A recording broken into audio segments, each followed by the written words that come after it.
Imambara state के सज्जादनशीन अदनान फारूक अली मियां साहब ने यूपीएससी टॉपर नौशीन सिद्दीकी और काला नमक की खेती करके पद्मश्री सम्मान से सम्मानित डॉक्टर रामचेत चौधरी को किया सम्मानित। आपको बता दें कि इमामबाड़ा स्टेट के सज्जादनशीन व सुन्नी सेंट्रल वक्फ बोर्ड के सदस्य सैयद अदनान फारूक अली मियां साहब ने यूपीएससी टॉपर नौशीन सिद्दीकी और काला नमक चावल के लिए प्रसिद्ध पद्मश्री से सम्मानित डॉक्टर रामचेत चौधरी को अपने मोहद्दीपुर स्थित आवास पर आज उन्हें अंग वस्त्र देकर व स्मृति चिन्ह देकर सम्मानित किया गया। मियां साहब ने कहा कि नौशीन सिद्दीकी व डॉक्टर रामचेत चौधरी दोनों ने शहर का नाम बढ़ाया, इन दोनों पर हमें गर्व है। मियां साहब ने कहा युवाओं को नौशीन सिद्दीकी से प्रेरणा लेनी चाहिए, वह निरंतर कोशिश करते रहे और जरूर सफलता मिलेगी। इसके साथ ही शिक्षा ग्रहण करने पर जोर दिया जाए। मियां साहब ने डॉक्टर रामचेत चौधरी से मिलकर यह एहसास होता है कि काम करने की कोई उम्र नहीं होती, यकीनन अगर आप प्रयास करें तो आपको कामयाबी जरूर मिलेगी।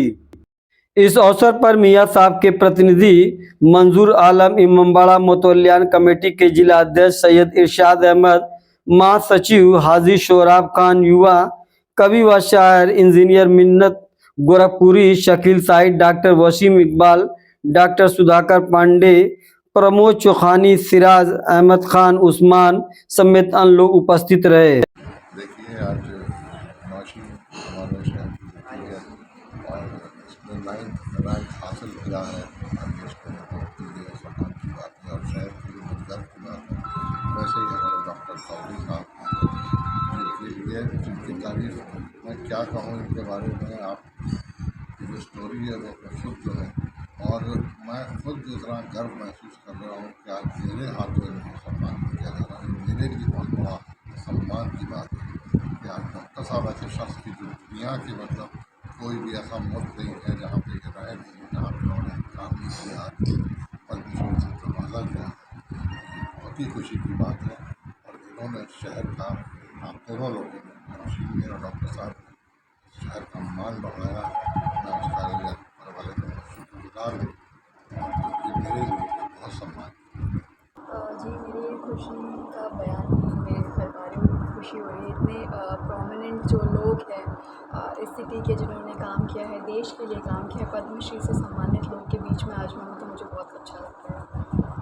जब आपको 9th रैंक का पता चला कि आप यूपीएससी में 9th रैंक आई है, उस वक्त आपकी फीलिंग क्या थी और आपने क्या सोचा था कि आप 9th रैंक अंडर 10 आएंगे? उस टाइम तो ऐसे विश्वास नहीं हो रहा था। अभी भी मैं ये आपने जब ये क्वेश्चन पूछा तब भी मेरे रोंगटे खड़े हो रहे उस टाइम का सोच करके। तो उस टाइम तो मुझे बिल्कुल विश्वास नहीं हो रहा था कि मेरी 9th रैंक आई है।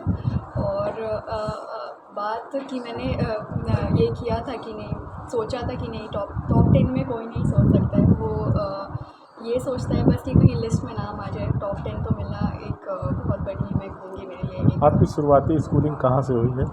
जी, मेरी शुरुआती स्कूलिंग पूरी रामपुर स्कूल गोरखपुर से हुई है। तो क्या अपने शिक्षक और माँ बाप को भी ये श्रेय देना चाहेंगे? जी, सबसे पहला श्रेय तो पेरेंट्स और जितने टीचर्स जिन्होंने मुझे हमेशा से एक अच्छी पर्सनालिटी मेरी एक डेवलप करने में हेल्प की, उनको जाता है। आपने जामिया से तैयारी की और शायद ये 4th अटैम्प्ट आपका था जिसमें आप सक्सेस हुए।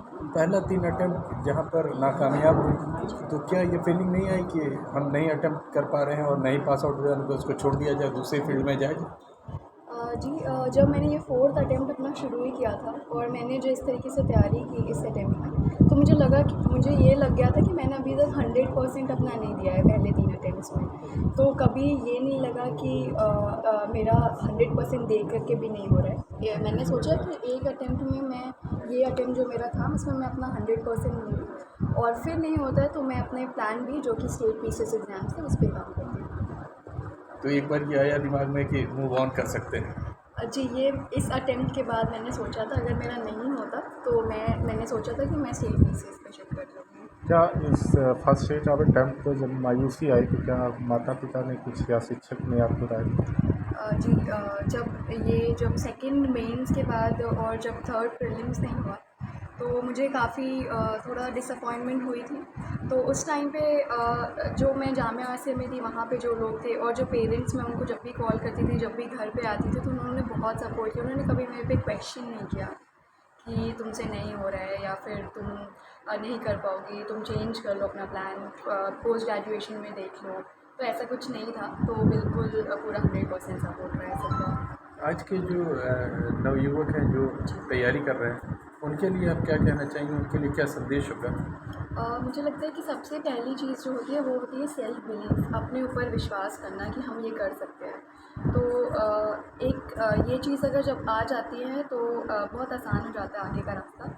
दूसरी चीज़ मैं ये कहूँगी कि किसी भी जो टॉपर्स हो जाते हैं वो कुछ चीज़ें उनकी ब्लाइंडली फॉलो नहीं करनी चाहिए, अपनी खुद की स्ट्रैटेजी बनानी चाहिए और उसके हिसाब से चीज़ें करनी। एक सवाल और, जी आपको कई लोग कह रहे हैं कि हम उनसे ट्यूशन लेंगे या जी। कुछ ग्रुप मिलेगा बच्चों को। कई जी। जगह हम लोग गए तो पता चला कि हम नौशीन जी से सीखना चाहते हैं, उनके पिता से संपर्क किए लेकिन फ़ोन नहीं उठा रहे, क्या बात? ऐसा नहीं, हम लोग भी जब से हुआ रिज़ल्ट तब से बहुत सारे लोग का फ़ोन आया और बहुत सारे लोग मेरे घर मिलने भी आए और उनको मेरे पापा, मेरे मम्मी, इन सब से मिले हम लोग और जितना हो सकता था गाइड भी किया। और उसके साथ साथ मैं यूट्यूब पे भी अपने कुछ वीडियोस बना रही हूँ जिनके थ्रू मैं अपना मैसेज दे सकूँ। अपने टेलीग्राम चैनल के थ्रू भी सब बच्चों को हेल्प कर रही हूँ। तो मेरी तरफ से तो पूरा सपोर्ट है हम यूट्यूब लोग के चैनल्स लिए। का नाम बताइए ताकि जान सके लोग। जी, यूट्यूब चैनल्स ज़्यादातर कोचिंग्स के ही हैं, तो उन पे ही मैं अपनी सारी स्ट्रैटेजी बता रही हूँ। और बाकी मेरा टेलीग्राम चैनल खुद का है, उसका नाम है नौशीन करके, मतलब रैंक 9 करके सर्च करेंगे तो आ जाएगा। मिडिल क्लास फैमिली से एक मेहनत तो सबसे बड़ी बात है कि एक बार डिसाइड करना कि भाई इस फील्ड में जाना है, सिविल सर्विस में ही जाना है, तो वो तो बहुत पहले हम लोगों ने डिसाइड किया था, क्योंकि पीसीएम ग्रुप से थी, यहाँ कैंपस से पढ़ रही थी, इंटरमीडिएट किया और उसके बाद हम लोगों ने चेंज किया है, दिल्ली यूनिवर्सिटी में इनका एडमिशन हुआ। तो इसका इंटरेस्ट भी था, ये नहीं कि कोई कंपटीशन नहीं दिए, सीधे आज वो यहाँ पे ग्रेजुएशन दिल्ली यूनिवर्सिटी से। तो उस वक्त ही मतलब इन्होंने मूड बनाया था कि भाई हम सिविल सर्विस से सर आप कहाँ पे जॉब करते हैं? जी मैं आकाशवाणी में हूँ। किस पर? जी मैं असिस्टेंट डायरेक्टर। जी इंजीनियर। हमने ये सुना है कि जब से नौशीन 9th रैंक आई है, आपका ये कहना है असिस्टेंट डायरेक्टर कम और नौशीन का पीए ज़्यादा हो गया। नहीं, एक्चुअल में जब नहीं हुआ था इसका, तो इस साल मेरा रिटायरमेंट है, तो हम कहते हैं भाई देखो मेरा कुछ हो ना हो, प्रमोशन हो ना हो, कम से कम मैं रिटायर होते होते कम से कम इतना कहलाऊँ कि यार मैं IAS का बाप हूँ। और वो ऐसे ऊपर वाले ने पूरा किया। ये तो मैंने सारे स्टाफ को बता रखा था भाई कुछ हो ना हो, क्योंकि इंटरव्यू दे चुकी थी। फिर हम कहते हैं भाई जो भी हो रिटायर होते हुए ये चीज़ मिले। पूरी जब इनका मेंस निकल गया था, जब इंटरव्यू के लिए जा रही थी, तो क्या भरोसा था कि इस रैंक पर आ जाएंगी? एक्चुअल में जस्ट जनवरी में 2 इंटरव्यू थे इसके, तो UPSC का तो इंटरव्यू था ही और PCS का भी रिजल्ट आया था, तो उसमें भी इंटरव्यू के लिए कॉल था इसका। तो जनवरी 12 को इसका PCS का इंटरव्यू था और 18 जनवरी को UPSC का। दोनों हमने 12 तारीख को यहाँ पे दिलवाया, फिर उसके बाद दिल्ली जाके UPSC का दिलवाया था। तो दोनों में उम्मीद चल रही थी, क्योंकि इसने तैयारी बहुत कर रखी थी और यहाँ तक कि सर्टिफिकेट हम गए थे दिल्ली में एग्ज़ाम दिलाने इनका, तो कुछ ऐसे ही मीडिया वाले आए तो इसने कहा कि भाई देखो मेरा सिलेक्शन हो रहा है, तुम RCA में आगे हमसे जुड़ो। तो एक पेपर दे के जो बोले बच्चा, तो वो भी लगा कि हाँ कुछ न कुछ तैयारी हो गई है इसकी।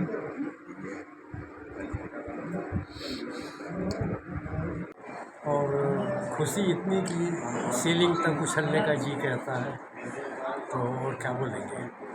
तो जो कुछ हुआ और जो कुछ हो रहा है, जो कुछ आगे होना है, ये बहुत अच्छी बात है। और हम तो ये कहना चाहेंगे कि हमें जो पद्मश्री का सम्मान मिला, तो कभी सम्मान के लिए काम नहीं किया कि हमको पद्मश्री मिलना है इसलिए काम करो।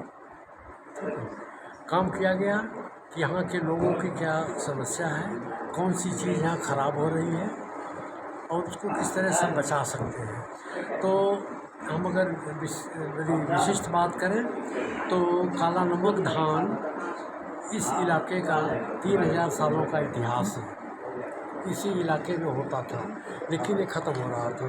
50,000 हेक्टेयर में इसकी खेती होती थी भगवान बुद्ध के समय से, लेकिन जब से नई नई प्रजातियाँ आई बोने वाली, तो ये ख़त्म होने लग गया और ऐसा लगा कि विलुप्त हो जाएगा। बाज़ार में अगर आप 1 किलो भी चावल ढूंढो तो नहीं मिलता था काला नमक का।